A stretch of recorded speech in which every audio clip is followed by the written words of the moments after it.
Companies scaling aggressively tend to rely on the same operational playbook. They buy expensive new software platforms, drastically increase sales headcount, and deploy complex new methodologies. And yet, the entire system frequently grinds to a sudden halt. Despite massive capital poured directly into frontline execution, the expected financial return often fails to materialize. The top-line numbers simply stagnate. This chart compares resource allocation to actual return. The aggressively rising line represents tool and headcount investment. The flattening curve below it is the revenue yield. The divergence begins here, creating a widening gap called the growth ceiling. You cannot penetrate this ceiling through sheer force. Shoving more sellers into a flawed operational system produces steep diminishing returns. Predictable revenue cannot be generated out of thin air, and it does not scale by accident. The widening gap between investment and return marks the point where the management layer can no longer effectively direct the increased scale of the operation. Executives aiming for scale have to stop asking how to increase revenue this quarter and start asking whether they possess the leadership capacity required to sustain it.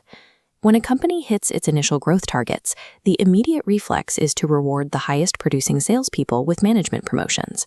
These new managers are routinely pushed into their roles without formal training, without coaching frameworks, and without a systemic support structure to guide their daily decisions.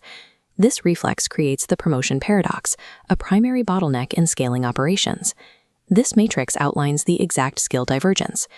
The individual contributor column lists the traits that make a top seller successful: closing, direct execution, and driving individual deals.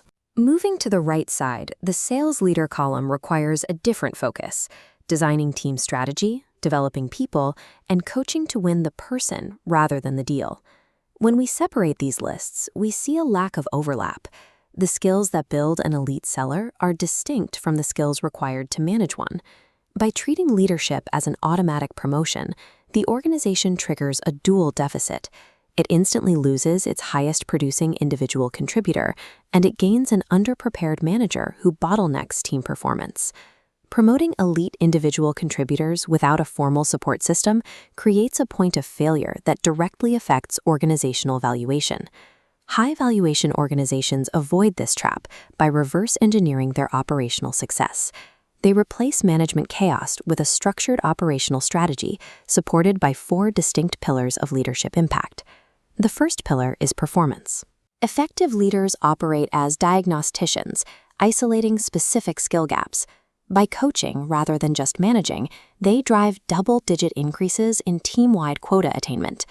The second pillar is consistency. This requires establishing strict operating rhythms, disciplined pipeline reviews, and deal inspections that turn unpredictable sales cycles into repeatable success. Third is culture. In this context, culture is defined as behavior at scale. It means creating an environment of high accountability and performance standards without inducing burnout.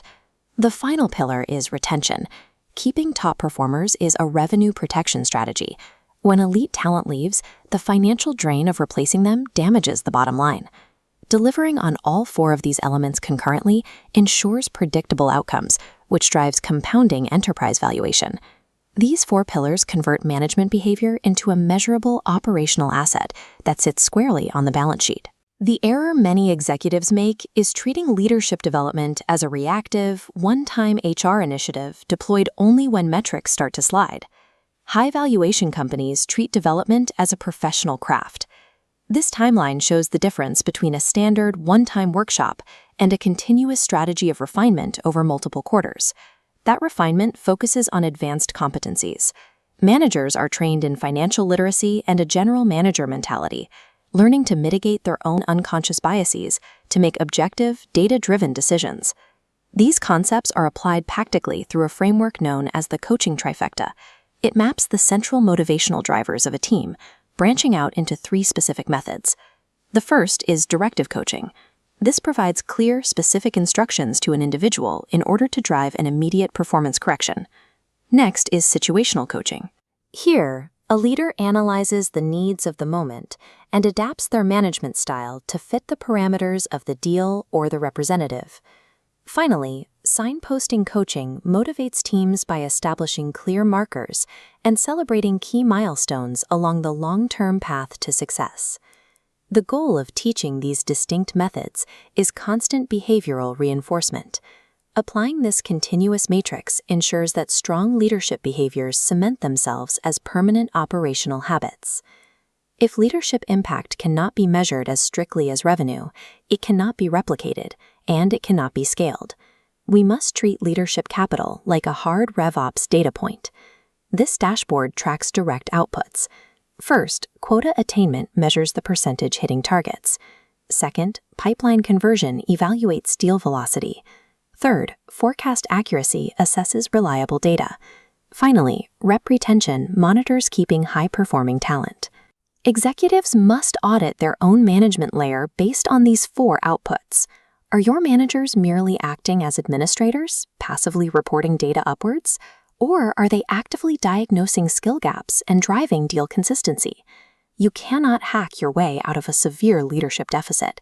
To shatter organizational limits, the driving force must come from the top down. Expanding the capacity of the leadership tier allows an organization to fully leverage its existing resources, turning potential into actual revenue.